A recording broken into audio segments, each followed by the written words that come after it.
I want to talk about when to use a project rate pricing system versus a half day and a full day rate as a commercial photographer. I'm Catherine Ann. If you're new here, I'm a commercial photographer and I am just trying to share everything I've learned over the last few years, just figuring it out in this industry. One of the things that is very different from switching from the wedding industry to the commercial industry is the pricing.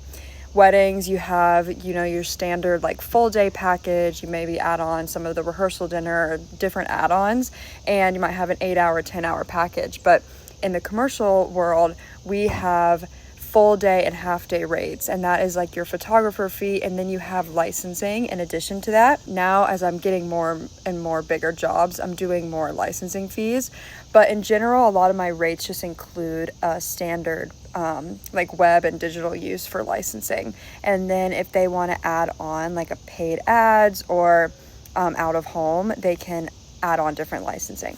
I want to talk about when it's best to use like a standard half day, full day rate that you come up with based on your experience, your knowledge, and any other industry standards that you're able to compare your pricing with other photographers in your area. That's the best way that I was able to come up with my half day and full day rate. People ask me all the time what my rates are, and I'm happy to share them, but I think it's really best that you figure out what the standard rate is in your area for your level of expertise as a photographer. I'm going to give an example of when I used a project rate versus when I used a half day rate. So I have one client and we shot in this one room the whole day, and we just switched out different products and kind of different vignettes.